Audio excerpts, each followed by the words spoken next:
Hello दोस्तों, नमस्कार। मैं फिर से आपके सामने एक नया वीडियो लेकर के आया हूं, जो प्रीवियस वीडियो का ही सेकंड पार्ट है। आज हम उन इम्पोर्टेंट रिवर्स के बारे में देखेंगे जो एमपी में फ्लो करती हैं और क्यों एमपी को नदियों का मायका कहा जाता है, इसको भी आज हम देखेंगे। तो चलिए दोस्तों, स्टार्ट करते हैं, कुछ नया सीखते हैं। मेरा नाम है विक्रांत शर्मा, आप देख रहे हैं मेरा यूट्यूब चैनल। चलिए शुरू करते हैं।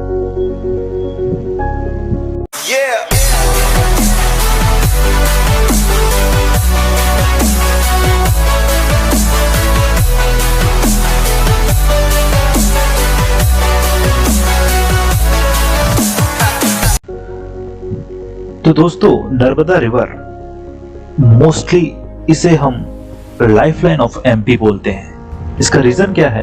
क्योंकि ये कई डिस्ट्रिक्ट से होकर के फ्लो करती है और कई शहर एमपी के इसी नदी के किनारे बसे हुए हैं। और आपको तो मैंने पहले ही बताया था कि रिवर क्यों इंपॉर्टेंट होती है किसी भी चीज को मूवमेंट देने के लिए, किसी भी चीज को डेवलपमेंट देने के लिए, क्योंकि बहुत सी बड़ी बड़ी कल्चरल रिवर के किनारे ही बसी हुई है। तो पहली चीज तो नर्मदा रिवर को हम लाइफलाइन ऑफ एमपी बोलते हैं। और उसका सेकंड रीजन ये भी है, एंशिएंट नाम इसका जो है नमोदास, इसको भी आपको याद रखना है कि नमोदास हम इसको बोलते हैं ये। और इसके तीन नाम और हैं, एक है मैकाल सुता सोमादेवी रेवा। और दोस्तों, इसका जो ओरिजिन होता है वो मैकाल रेंज से, मैकाल सीरीज से होता है। और वो रेंज किसके अंदर आती है? अमरकंटक रेंज के अंदर मैकाल सीरीज आती है, वहां से नर्मदा रिवर ओरिजिनेट होती है। और मोस्ट इंपोर्टेंट पॉइंट जो है यहाँ पे, Narmada river east to west flow करती है, ईस्ट टू वेस्ट फ्लो करती है। अगर हम रफली डायग्राम अगर हम बनाएं एमपी का, तो ये ईस्ट टू वेस्ट और फ्लो करती है। फिर देन जो नर्मदा रिवर की जो टोटल डिस्टेंस है 1377, किसी ने 1312 दिया है। दोनों ऑप्शंस में जो भी आपको ऑप्शंस में आए आप लगा सकते हैं। फिर देन एमपी में इसकी डिस्टेंस कितनी है? 1077, 1077। और सेकंड चीज कि इसका जो व्हीकल है, जो नर्मदा माँ, जिसे हम मिथोलॉजिकल में हम इसको अपनी माँ मानते हैं, और नर्मदा रिवर में जो नर्मदा माँ का जो व्हीकल है जिसके ऊपर वो बैठती हैं, वो क्रोकोडाइल है। Second is fifth largest river in India and first largest river in MP. मतलब कि एमपी की फर्स्ट रिवर, मतलब सबसे बड़ी रिवर नर्मदा है, और इंडिया की फिफ्थ नंबर की सबसे लार्जेस्ट रिवर है नर्मदा रिवर। इसमें कुछ मेन सिटीज हैं, जो जबलपुर, मंडला, महेश्वर, हंडिया, होशंगाबाद, नरसिंहपुर, बारवा, ओमकारेश्वर, ये सब नर्मदा रिवर के आसपास ही बसे हुए शहर हैं।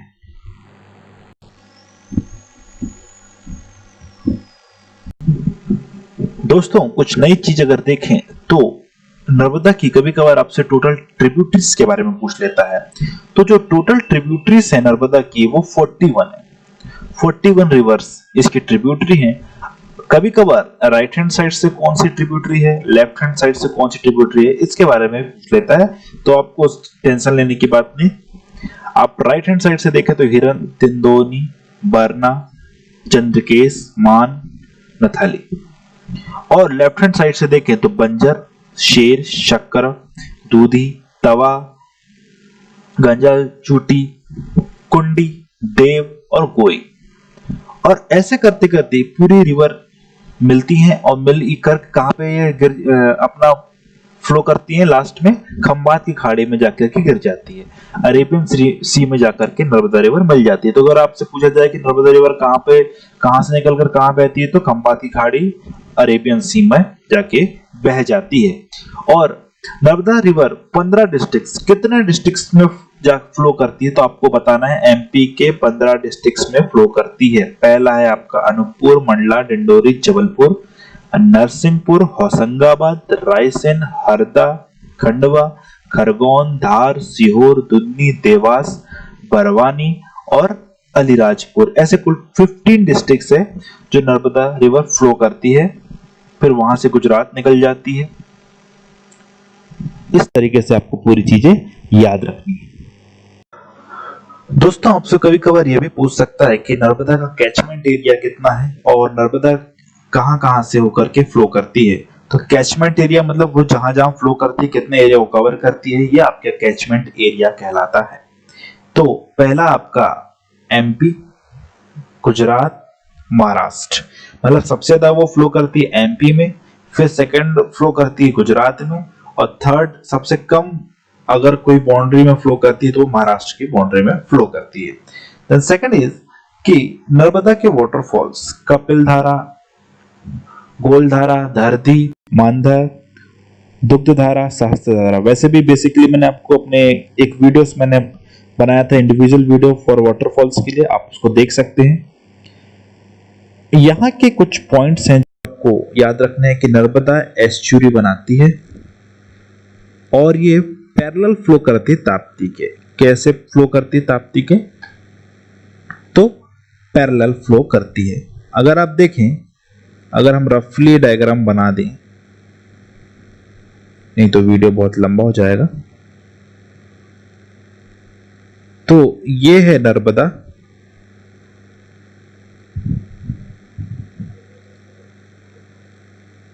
और ये है ताप्ती।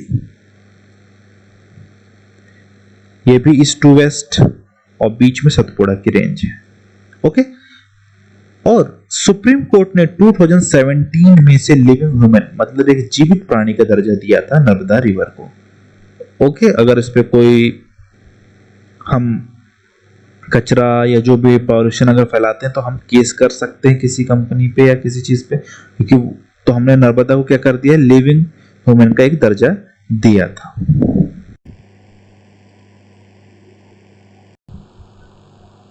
तो फ्रेंड्स, ये हमारी जो रिवर है चंबल रिवर, मध्य प्रदेश की सेकंड मोस्ट इंपॉर्टेंट रिवर है, second largest river of MP है। आपसे ऐसे भी क्वेश्चन कर सकते हैं कि एमपी की सेकंड लार्जेस्ट रिवर कौन सी है, तो आपको बताना होगा कि चंबल रिवर।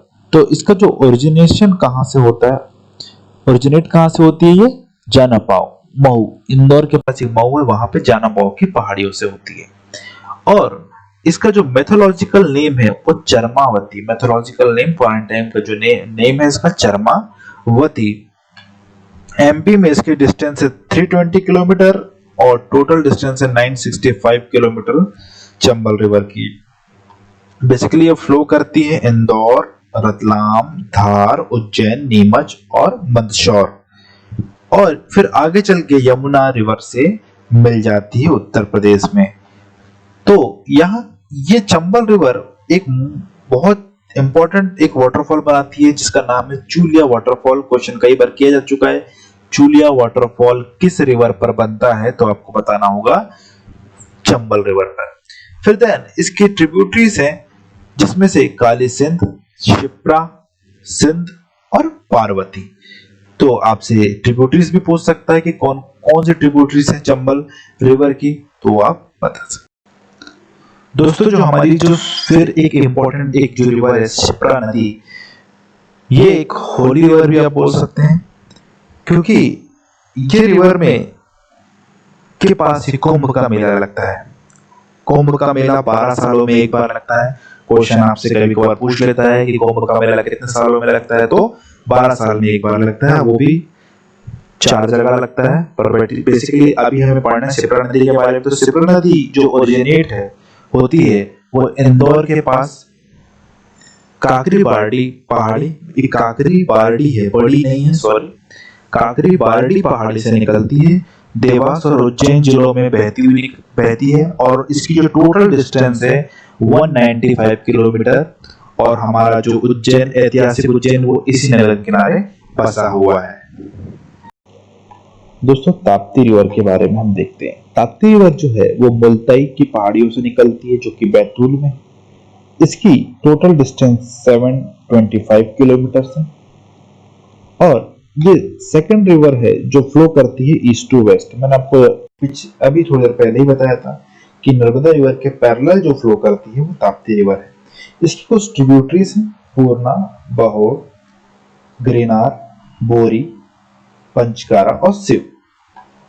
तो ये इसके ट्रिब्यूटरीज को भी आप याद रखिएगा। फिर आते हैं सोन रिवर पे, जिसे हम स्वर्ण नदी भी बोलते हैं और हिरण्य बाहु भी बोलते हैं। ओरिजिनेट इसका अमरकंटक से है और ये फ्लो करती है अनूपपुर, शहडोल और रीवा से ये फ्लो करती है। फिर दोस्तों ये आगे चल के गंगा रिवर में जाकर के मिल जाती है, जो कि पटना में मिलती है। तो गंगा रिवर और सोन रिवर के संगम में ही पटना बसा हुआ है, जिसे राजा उदयन ने बसाया था। इसकी मेन ट्रिब्यूटरी है जोहिला और रिहंद रिवर। फिर आते हैं बेतवा रिवर पे। इसका जो ओरिजिनेशन है वो कुकुमरा गांव से है और इसको हम वैत्रावती भी बोलते हैं। और दोस्तों ये main important lifeline of Bundelkhand है। मैंने आपको बताया था कि नर्मदा लाइफलाइन ऑफ एमपी, उसी तरीके से Betwa river lifeline of Bundelkhand. इसकी जो टोटल डिस्टेंस है 480 किलोमीटर है। और यहाँ कुछ इंपॉर्टेंट फेमस प्लेसेस भी हैं इसके किनारे, बुद्धा, सांची का स्तूप। दोस्तों इसकी कुछ ट्रिब्यूटरीज को हम देखते हैं तो राइट हैंड साइड से बीना, धसान और लेफ्ट हैंड साइड से सिंध रिवर है। आपसे कभी कभार ये भी पूछ लेता है कि इसमें से कौन किसकी ट्रिब्यूटरीज हैं, तो आपको बताना होगा। फिर है Ganga of MP terms of pollution, मतलब कि हम बेतवा रिवर को ही हम एमपी की गंगा बोलते हैं। किस टर्म में? पॉल्यूशन के टर्म पे, क्योंकि गंगा रिवर बहुत ज्यादा पॉल्यूटेड हो गई है। इसी तरीके से बेतवा रिवर भी बहुत ज्यादा पॉल्यूटेड है, इसलिए हम उसे मध्य प्रदेश की गंगा बोलते हैं। और भारत की पहली नदी जोड़ो परियोजना केन बेतवा परियोजना लिंक प्रोजेक्ट आपको याद रखना है। फर्स्ट रिवर लिंक प्रोजेक्ट तो केन बेतवा लिंक प्रोजेक्ट है। फिर दोस्तों कैसे ये देख रहे हैं आप, ये है बेतवा, ये है केन और यहां दोनों के पानी को ये लिंक कर दिया गया, एक पाइप से जोड़ दिया गया। तो ये है दो लिंक प्रोजेक्ट। मैंने दोस्तों एक बॉक्स आपके लिए यहाँ पे बना के रखा हुआ है। इसको भी अगर आप थोड़ा सा देख के चले जाएं तो आपके एग्जाम में काम बन जाएगा। कुछ बेसिक पॉइंट्स हैं और कभी कभार ये ऑब्जेक्टिव में पूछे जाते हैं। तो आप इस चीज को, इस वीडियो को एक दो बार आप देख लें तो बेसिकली आपको रिवर्स से कोई भी क्वेश्चन नहीं छूटेगा। और जितना से ज्यादा हो सके इस वीडियो को लाइक करें, कमेंट करें, शेयर करें। कोई भी क्वेरी हो आप कमेंट बॉक्स में आपका अपना कमेंट डाल सकते हैं। तो दोस्तों मैं ऐसी ही वीडियो लाता रहूंगा। अगर आपको कोई भी प्रॉब्लम हो, कोई भी क्वेरी हो तो आप मुझसे शेयर करें। Thank you.